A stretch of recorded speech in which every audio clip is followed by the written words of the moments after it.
दोस्तों, किसी ने बिल्कुल सही कहा है, अवसर और सूर्योदय में एक ही समानता है। देर करने वाले अक्सर इन दोनों चीज़ों को खो देते हैं। नमस्कार दोस्तों, स्वागत है आपका नेक इन इंडिया पर। मैं हूं गीता राणा।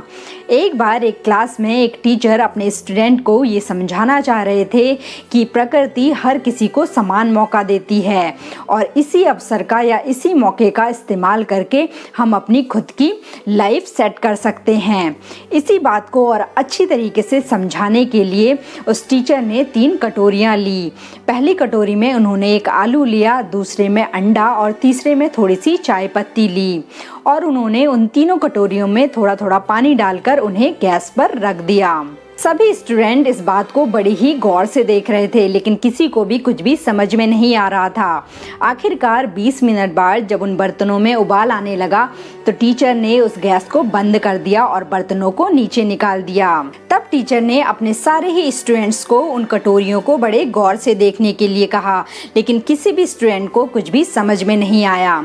तब उस टीचर ने अपने एक स्टूडेंट को अपने पास बुलाया और कटोरियों में रखे आलू, अंडे और चाय पत्ती को छूने के लिए कहा। जब उस स्टूडेंट ने उस आलू को छुआ तो उसने पाया कि आलू पहले बहुत हार्ड था, लेकिन पानी में उबलने के बाद वो बहुत ही सॉफ्ट हो चुका था। और जब उसने अंडे को छुआ तो उसे महसूस हुआ कि अंडा पहले बहुत ही ज़्यादा मुलायम था, लेकिन पानी में उबालने के बाद वो अब पहले से हार्ड हो चुका था। और आखिर में जब उसने चाय पत्ती के कप को उठाया तो उसने पाया कि चाय पत्ती अपने कलर को छोड़कर दूसरे कलर की हो गई थी, यानी कि वो अच्छे से चाय बन चुकी थी। तब टीचर ने समझाया कि हमने तीनों ही चीज़ों को समान रूप से पानी में उबाला, लेकिन जब हमें वो चीज़ें मिली तो तीनों ही अलग अलग रूप में मिली। आलू जो पहले कठोर था वो अब थोड़ा सा मुलायम हो चुका था और अंडा जो पहले थोड़ा मुलायम था वो उबालने के बाद थोड़ा सा हार्ड हो चुका था। और इसी तरीके से चाय पत्ती ने भी अपना कलर छोड़ दिया था और यही बात हमारी ज़िंदगी में भी लागू होती है।